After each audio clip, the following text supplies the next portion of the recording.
Hey there guys, gals, and non-binary pals, it's DMG and welcome back to Blitz. And today we have more subscriber replays, this time in the form of I Hate Camper 15 or XV, whatever you want to call that. I'm not sure what you like I Hate Camper, but I'll just call you Camper for this replay. However, that does not mean you are necessarily camping. Anyways, he's playing on Naval Frontier in the Lowe, and he is from the Asia server, and he says that he was originally from the Philippines, but now lives in Hong Kong, which I think is kind of interesting. I mean, I've never been to Hong Kong before, but I think it would be cool to go to China and visit some of the more resort or metropolitan districts, right? But anyways, Naval Frontier, Lowe.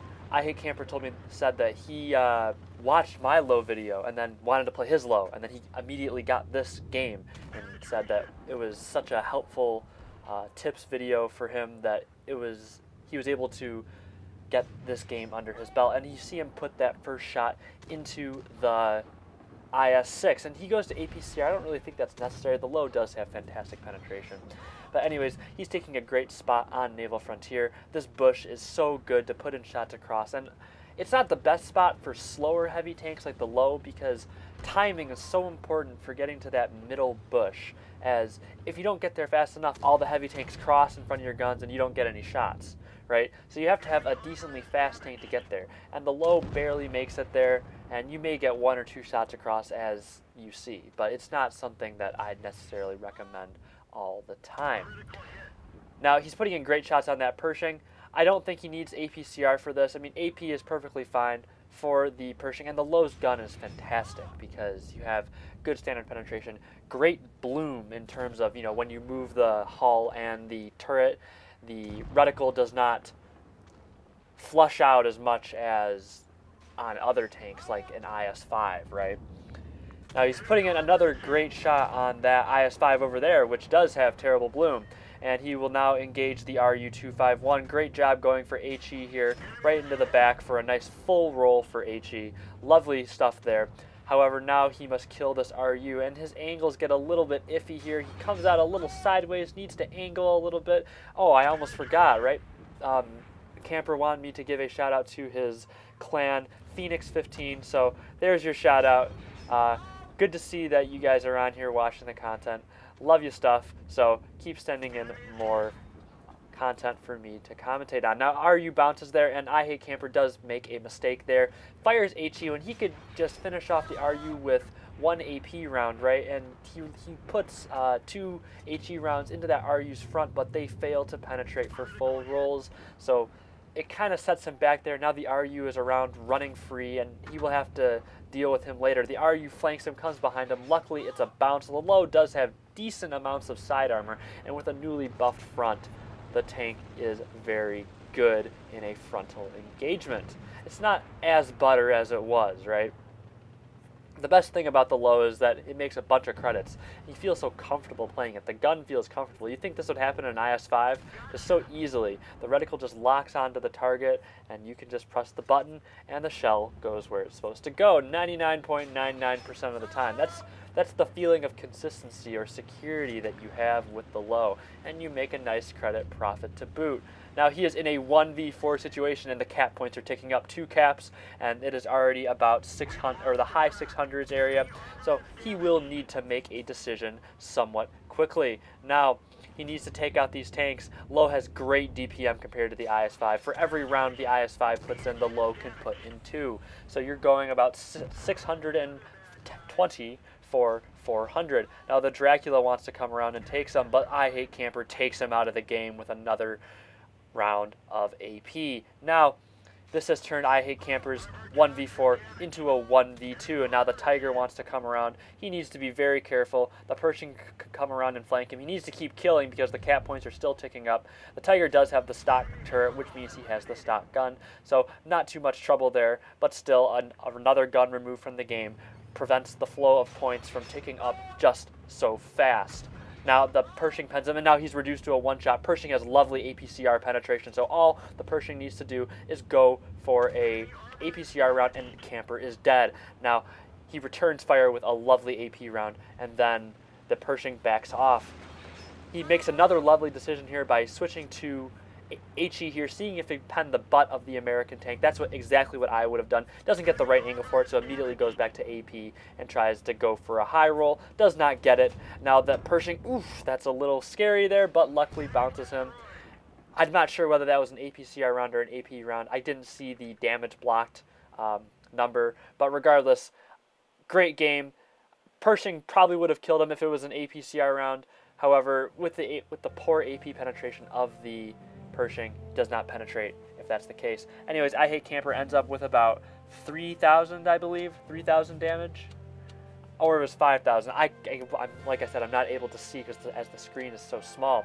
But regardless, great mastery game. Oh, 3,957 damage. There we go, and a mastery badge with 5 destroyed, securing him a Kalabanaz, a mastery badge, and a Radley Walters medal for taking out 5 opponents. Now we have the pleasure of watching Azor A-High in the FV215B. This is not the 183, this is the tier 10 British heavy tank that has a fantastic gun and a weak armor profile. Now, I'm not a big fan of this tank, but Ace is going to show us, as what I'm going to call him in this video, Ace is going to show us why the 215B is a formidable tank. Now, he will be playing on Desert Sands for this first match. That's right, there's more.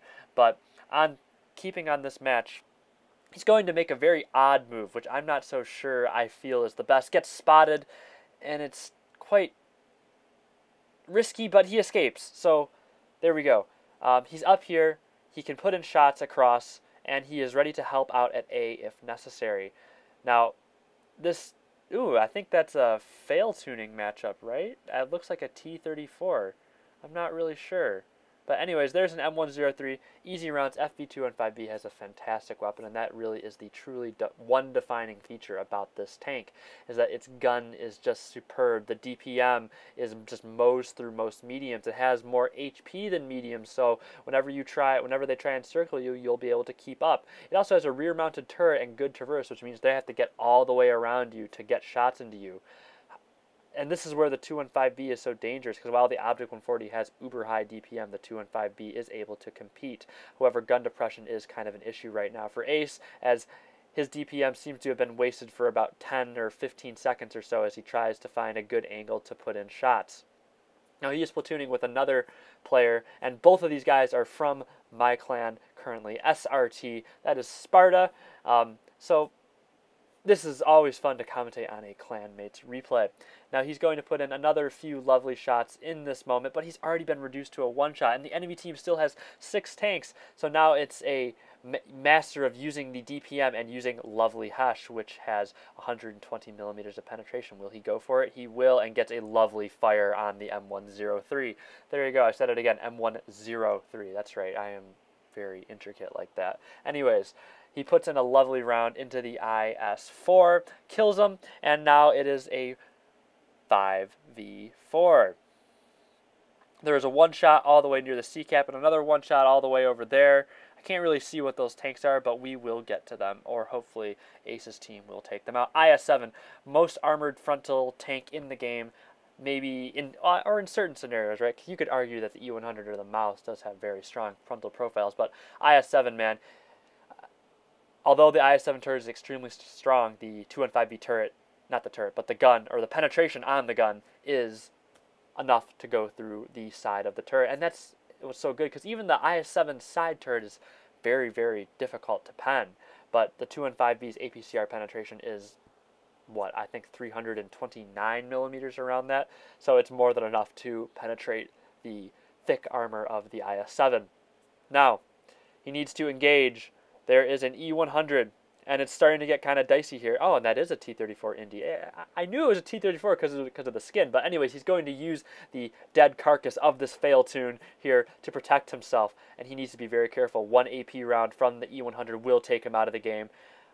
The Batchat comes around the corner, fires, E100 takes him out of the game immediately. So the E100 has done the right thing by taking the mobility out of the game. So now it is a close quarters brawl, and who is going to win in a close quarters brawl, the E100 or the 215B? My money would be on the E100 here. However, the E100 is trying to go for AP, and he makes a mistake. I feel like he should be shooting HE here. 2 HE rounds would kill him, and he would have more than enough health to deal with this, right? And as long as he keeps the turret angled, the 215B will have a difficult time penetrating, but the E100 starts panicking. Ace is just going to gold now, and while he's drastically dropping his DPM by about 15-20%. The 215B is just mowing through the E100. Now, all the E100 has to do is fire and angle the turret, man. Oh, it doesn't. I mean, I'm rooting for both these guys here, as it's quite the interesting matchup. I mean, it's kind of poor from this E100, but regardless, you can see the E100 trying to angle the turret, but he's not getting the angle right. And all he could have done was fire HE, and Ace keeps mowing through him, putting in the final APCR round of the game. And the reason why the sound is off for this is because him and his platoon mate Middle Earth are going crazy on the voice chat. So, great game there for 6,000 damage, 2 destroyed, $25,000, not dollar, credit profit, and a spare parts bonus to boot. Ace mastery game, lovely stuff there. However, that is not all we will see from Ace. Now the 215B, not the most armored tank, but Ace is showing us how you can put good DPM on a heavy tank to work. I just don't like it because it's weak sides, and it can't do the things normal heavy tanks do, and you're saying, well, you just got to play it differently, but then you can't play a heavy tank role, right? And it just makes it kind of difficult. So our second match from Ace will be on Himmelsdorf, and his platoon mate Middle will be driving one of my favorite tanks, the Jagdpanzer E100. But this focus is on Ace, so let's keep the spotlight on this 215B here, right? Himmelsdorf, what do you need to do, right? Heavy tanks to the banana, but this is where it becomes hard. This is what I was just talking about. It plays like an odd heavy tank, but you can't really play it like a heavy tank because it doesn't have the armor profile to support that playstyle. However, when you're going on Himmelsdorf and you need to play a heavy tank role, you don't really have a choice. So we're going to see how Ace combats, or I guess mitigates, the weaknesses of the 215B and plays a heavy role. Now he makes a great choice here. I do this all the time in the IS-7. Go right into the decap and start capping the base. Now, like I said, weak sides. I think we're going to see it here with, they may HE him, and there's a 183, needs to be careful. Angles up perfectly, but the 183 will be ready. That E100 also will be ready. And he does get penned. As you can see, the slightest little bit of over angle will not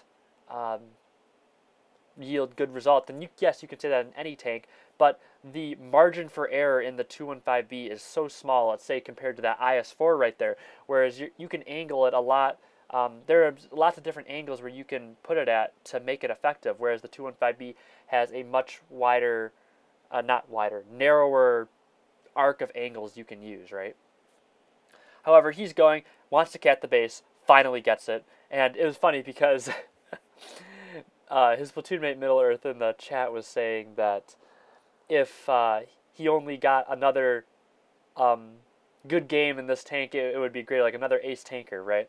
And that was in between games, so it's very funny, the result of this game, but he's going to have a good game regardless. Now, APCR penetration is fantastic on the 215B and is enough to snipe the weak points of the 215, not the 215B, the IS-7 turret. I feel like the turret would be stronger if the IS-7 was facing him, but he turned slightly, and the IS-4 is up on the plate. Next, the Jagdpanzer E100 in Middle Earth is just going to sit there and hold him there, and now he's going to pierce the IS-7 turret. See, he's doing the wrong thing again, that IS-7. He starts angling his turret and allows Middle Earth to put in lovely shots, and Middle Earth is just going to take advantage of that. Do not give high DPM tanks the ability to use their DPM, and that is exactly what that IS-7 did. It takes one person to make a mistake, but it also takes another person to capitalize on said mistake, and that is what Middle Earth is doing. Now, there's a little bit of bumper cars there with Middle Earth and Ace running into each other, and now he's going to leave the mouse, but wait, the mouse comes around the corner. APCR, great hit through the drive wheel. Now that's a questionable penetration, but the FV215B, man, maybe RNG was smiling down upon him because that looked still a little bit red to me. I don't think I would have taken that shot, but he's going to try and leave this E50M for Middle Earth, but unfortunately the Patton does take out the final kill on the E50M. Anyways, great game from Azor A-High of SRT.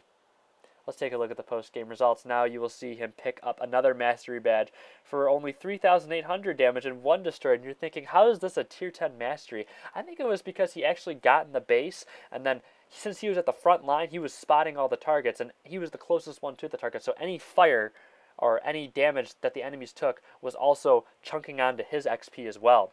So he makes a nice spare parts bonus and a credit profit, showing us why the 215B is a lovely tank. Now, if you enjoyed that content, please hit that like button and subscribe. It was a pleasure commentating on both the replays, I Hate Camper and Ace. Lovely stuff. Anyways, like I said, if you enjoyed that content, please hit that like button and subscribe. And if you didn't, please leave your constructive criticism in the comment section. As always, I appreciate the opportunity to share my passion with you today, and I hope to see you next time.